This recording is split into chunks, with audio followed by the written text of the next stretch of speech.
Que Dieu soit béni, amen. Amen. Que Dieu soit loué. Je bénis son amour et je remercie les frères de pouvoir me permettre de partager cette réunion avec vous. Je sens la grâce de Dieu. Je sens que Dieu est là. Vous savez, chaque fois que Dieu est dans un lieu, il se passe quelque chose, bibliquement parlant, chaque fois que Dieu se déplaçait dans des villages, dans des contrées retirées, chaque fois qu'il se rendait dans un lieu, c'était pour quelque chose. Parce qu'il voulait sauver. Amen. Et le but de cette réunion ce soir, c'est de sauver celui qui manque à l'appel. C'est de permettre aux personnes qui ne se sont pas encore décidées de dire « Je ne veux pas remettre à demain ce que je dois faire aujourd'hui. » Parce que demain n'existe pas. Souvent de fois on se dit « J'ai le temps. » La prochaine mission. Lorsqu'un tel viendra, j'ai appris qu'on va faire une mission dans un mois, dans quelques jours, peu importe. C'est aujourd'hui. La Bible dira de cette manière, si aujourd'hui tu entends ma voix, n'endurcis pas ton cœur. Il est temps ce soir de flancher devant Dieu, de ne plus remettre à demain, parce que demain n'existe pas, les garçons, les frères, avec tout le respect que je vous dois. On n'est pas grand-chose. On voit. Il y a un garçon de 37 ans chez nous, qui est malade. Il est en fin de vie et je peux me dire, Seigneur, comment est-ce possible? Un jeune de 37 ans. Comment est-ce possible? Pourquoi? Parce que c'est la vie faite ainsi. Tu ne peux te vanter du lendemain. La Bible dira de cette manière, tu ne peux ajouter une coudée. Tu n'as pas le droit, ça ne t'appartient pas, ça ne m'appartient pas. Il est Dieu, il est l'auteur de la vie, on n'a pas le droit de se rebeller. Il fait ce qu'il veut. Et dans tout cela, le cantique disait, tu te sens seul. Tu peux avoir des dizaines de personnes autour de toi, mais face au péché, tu es seul. Face à ta condamnation, tu es seul. Face à ton angoisse, l'angoisse est une maladie muette qui ne se voit pas l'œil nu, mais qui ronge les personnes, qui détruit les familles, qui nous pousse à faire des choses qu'on ne voudrait pas faire. Et ce soir, tu peux décider de ne plus être seul. Ce soir, tu peux prendre ton courage à deux mains parce que pour se décider, avec tout le respect que je vous dois, je ne voudrais mépriser personne, il faut être un homme rempli de décisions. Il y a ici des personnes qui se sentent seules. J'ai aimé le cantique, je disais, Seigneur, s'il pourrait chanter un cantique, et je dis, Seigneur, si Warren les conduit véritablement, permets qu'il demande aux garçons de chanter un cantique. Et comme je sais qu'avant cette réunion a été préparée dans la prière, qu'avant de venir dans ce lieu, n'avons pas fait une réunion pour marquer le coup. Parce qu'aujourd'hui, ce n'est plus le temps de marquer le coup, c'est le temps de permettre à Dieu de devenir les médiateurs entre toi et Dieu le Père, entre vous et Dieu dans le ciel. Il est temps de se décider. Il est temps. Il y a peut-être ici des personnes qui se sentent méprisées. Vous savez ce que veut dire le mot mépris? Considéré comme indigne. Enlever la valeur. Il y a peut-être qui se sentent, ici, peut-être des personnes qui ne se sentent pas dignes d'être des chrétiens, tu dis vrai. Et tu as raison de penser de cette manière. Parce qu'aucun de nous n'est à la hauteur d'être un chrétien. Aucun de nous, aucun des serviteurs, avec tout le respect que je dois aux garçons, n'est à la hauteur de remplir les conditions. Mais la Bible dira que lui est monté sur la croix. Et la Bible dira de cette manière un jour, lorsqu'il a été élevé entre ciel et terre, j'attirerai. Et dans j'attirerai, il y a toi. Il y avait moi, alléluia. Il y a peut-être ici des personnes qui se sentent, ils ne se sentent pas dignes de ce que le diable, le mot mépris veut dire enlever la valeur. Le diable vient et il enlève la valeur. Il nous dit de toute manière tu ne tiendras pas le choc. Laisse tomber, n'essaye même pas. Ne prends pas d'initiative de changer, de toute manière tu n'arriveras pas. Tout ce que tu touches, tu brises. Regarde combien tu fais du mal autour de toi. Lorsque tu veux faire le bien, et l'apôtre Paul va dire quelque chose de puissant. Lorsque je veux faire le bien, c'est le mal qui s'attache à moi. Je fais ce que je haïs. Je pose la question, combien sont sur les personnes qui font des choses qu'ils haïssent. Je faisais partie de ces personnes. Parce que tu ne veux pas faire du mal autour de toi. Mais le péché est plus fort que nous. Notre caractère est plus fort que nous. Ce qui vit en nous, le péché, la nature du péché est plus fort. Même si on voudrait faire le bien, que Dieu soit glorifié. Tout est là pour nous empêcher de reconnaître les temps que nous vivons. Les temps sont critiques. Dieu m'en est témoin que nous vivons véritablement la fin des temps. Et le diable ne veut pas que tu te décides en disant tu auras le temps. Mais laisse-moi te dire que la Bible dira de cette manière dans le livre de Luc chapitre 22 au verset 26, il nous dira les hommes rentrent dans l'âme de terreur devant ce qu'il vient sur la terre.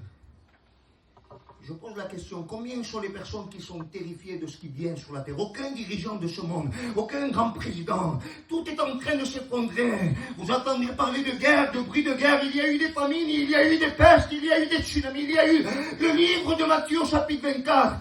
Nous l'avons vu, mais nous l'avons vécu. Le diable veut t'empêcher de croire. Combien de temps ce soir vas-tu laisser le diable continuer de détruire ta vie? Il est temps de prendre une décision ce soir. Il est temps de ne pas jouer avec les choses de Dieu. Parce qu'en vérité, je suis sûr au plus profond de mon cœur que tu sais que la vérité n'est pas dans ce monde. Parce que tu as fait le tour de la chose, tu as expérimenté des dizaines de choses. Tu es peut-être une personne qui est dans le coup, peut-être une personne qui a roulé. Mais laisse-moi te dire, lorsque tu as fait le tour, tu t'es rendu compte qu'il n'y avait rien qui comblait ton cœur. Parce que dans le cœur de l'homme, il y a un homme disait, il y a un vide en forme de Dieu. Essaye de lui mettre une voiture, tu ne rempliras pas le vide. Essaye de lui mettre une maison, essaye de lui mettre une renommée. Parce qu'aujourd'hui, dans notre peuple, on a voulu une renommée, on a voulu qu'on parle de nous. Mais laisse-moi te dire, lorsque tu pleures, lorsque tu es seul, lorsque l'angoisse te saisit, il n'y a plus de renommée qui tienne. Lorsque tu es pris par les angoisses, lorsque tu es en train de te détruire au-dedans, il n'y a plus personne pour venir à ton secours. Mais Jésus veut te relever. Jésus veut te bénir, alléluia. Jésus ne veut pas que tu continues. Jésus veut que tu sois réceptif ce soir. Jésus veut que tu sortes de ce sommeil. Parce que le diable nous a transportés dans un sommeil. Et le livre de Romains chapitre 13, il va dire de cette manière, réveillez-vous donc du sommeil. Qu'est-ce que j'exhorte les personnes autour de moi ce soir? À vous réveiller du sommeil spirituel. Parce que le diable voudrait que tu t'endormes. Et que lorsque tu te réveilles, les choses soient trop tard. Parce que l'avènement du Christ est bientôt. Si ou non? Nous savons, nous voyons, les garçons, hein. Ce n'est pas quelque chose de surnaturel. Je suis en train de parler, c'est quelque chose de biblique. Amen, amen. Toutes les prophéties sont accomplies. Et le diable veut que tu tombes dans un sommeil. Le mot sommeil veut dire état de vigilance suspendu, réactivité amoindrie. Il ne veut plus que tu sois réceptif. Il veut que tu viennes dans des réunions. Il veut que tu rentres et que tu sortes sans t'avoir décidé. Le but de l'ennemi, ce n'est pas de te paralyser. Ce n'est pas que tu ne viennes pas des réunions. Il veut que tu viennes aux réunions. Il veut que tu connaisses les cantiques sur le bout des doigts. Il veut que tu saches reconnaître un homme de Dieu qui prêche sous l'option de celui qui n'a pas grand-chose. Mais le diable ne veut pas que tu te décides. Ce soir, c'est le temps. Ce soir, c'est le temps de prendre ton courage à deux mains. Alléluia. Oh, le livre de Romains dira au chapitre 12, verset 12, la nuit est fort avancée et le jour s'est approché. Est-ce qu'on veut dire vrai ce soir? Est-ce qu'on voit que la nuit est fort avancée et que le jour s'est approché? Tout est en train, les médias prêchent pour nous, la télévision prêche pour nous, mais il y a quelque chose de puissant, parce que l'ennemi se réjouit de te détruire. L'ennemi se réjouit de détruire les personnes qui te sont chères, les personnes que nous aimons, les personnes qui sont autour de nous, les personnes qui prient pour nous, parce que laissez-moi vous dire, si ce soir vous êtes dans ce lieu, ce n'est pas pour venir voir un homme, c'est parce que les personnes ont décidé d'intercéder pour que tu puisses assister à une réunion et que tu puisses te décider. Le livre de Michée dira de cette manière, au chapitre 7, au verset 8, il dira, ne te réjouis plus à mon sujet, car si je suis tombé, je me relèverai.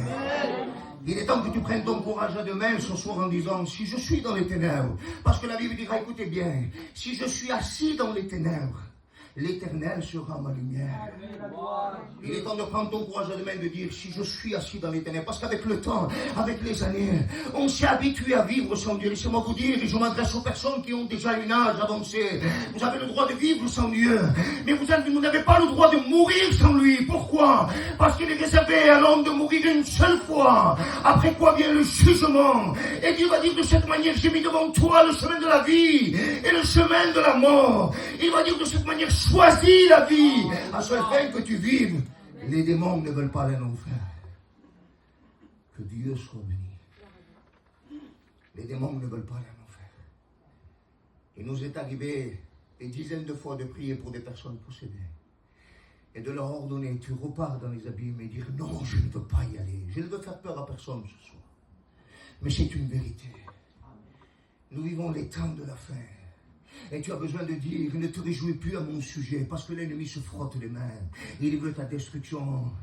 Il ne supporte pas que tu sois un chrétien. Tu sais pourquoi? Parce que pour lui, le ciel est fermé. Parce que laisse-moi te dire, et j'ai l'habitude de dire, s'il pourrait se repentir, il serait le modèle. Il serait l'exemple par excellence. Pourquoi? Parce qu'il sait ce qu'il y avait dans le ciel. Il sait la gloire qu'il y a. Il sait, il l'a contemplé de ses yeux.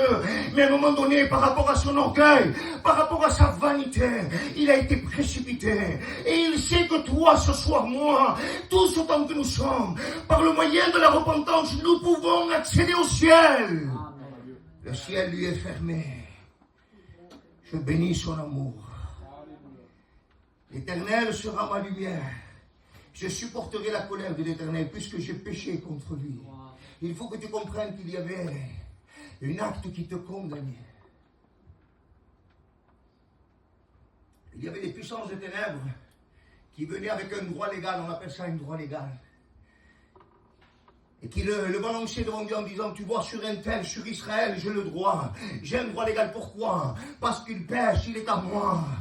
Parce qu'il vit dans le péché, parce qu'il vit dans la débauche. Et tu pourrais me dire, mais moi, à mon âge, avec le temps, je me suis rangé. Non, non, tu ne t'es pas rangé. Il y a la vie ou la mort. Et Dieu va dire, choisis la vie. Il n'y a pas d'endroit neutre au milieu. Je ne suis pas avec un, je ne suis pas avec l'autre. Le gitan veut rester au milieu. Le gitan ne veut pas se décider. Remarque bien, on verra. Oh, je vais me le penser. Non, non, c'est aujourd'hui. Alléluia. C'est aujourd'hui. Écoutez bien. Je supporterai la colère. Il y avait une colère. Et il y avait un prix à payer. Nous étions redevables envers le Dieu de l'éternité. Des hommes ont voulu être les médiateurs. Il y a eu des hommes comme Élie, il y a eu des hommes comme Moïse, comme Josué qui ont voulu faire ce que Jésus devait faire. Mais à un moment donné, ils ont échoué. Laisse-moi te dire, si tu essayes par tes propres moyens, tu vas échouer. Nous allons échouer. Une voix se fit entendre dans le ciel, qui enverrai-je? Je bénis Dieu pour la réponse de mon Seigneur, celui qui m'a tellement aimé. Vous savez, je suis un ancien toxicomane, j'ai tourné à 5 grammes d'héroïne pendant 14 longues années. J'ai sombré, je faisais 68 kilos, j'ai grandi dans un quartier à Marseille. Mes frères ont commencé à vendre de l'héroïne depuis que j'étais petit. Et nous avons commencé, il y a beaucoup d'argent qui rentrait. Et lorsque nous nous sommes rendus compte, nous étions tous dedans. Je bénis Dieu de ce que Dieu est venu à mon secours, ce que la prison n'a pas pu, ce que mes enfants n'ont pas pu, ce que les cures de désintoxication, ce que les personnes qui m'étaient chères venaient essayer de me relever ne le pouvaient pas. Jésus, par une seule parole, aujourd'hui, sois libre. Dieu m'a libéré. On me dit ce soir, je ne me drogue pas. Tu n'as pas besoin de te droguer. Nous n'avons pas le droit de nous droguer. Nous n'avons pas besoin de nous droguer pour être des pécheurs. Il y a une nature en nous. La Bible dira de cette manière que nous sommes tous les pécheurs et privés de la gloire de Dieu. Il n'y a que le sang qui peut nous racheter. Oh, alléluia, oui, le sang. Je supporterai la colère de l'Éternel. Une voix se fit entendre, Jésus va dire, envoie-moi. Il a répondu, nous ne devons rien, les garçons. Voir un Dieu ne te doit rien. Souvent, on parle à Dieu comme si Dieu nous devrait quelque chose. Il ne nous doit rien. C'est son amour. C'est son amour qui t'a attiré dans ce lieu. C'est son amour, c'est l'Esprit de l'Éternel qui t'a emmené ici. Pourquoi? Parce qu'il décide, dans votre vieillesse, dans votre âge avancé, dans votre jeunesse, et peu importe, il veut nous sauver. Je bénis son amour. Écoutez bien, je ne voudrais pas être long. Il dira, jusqu'à qu'il défende ma cause et me fasse droit ce soir. Il veut que tu deviennes fils. Amen.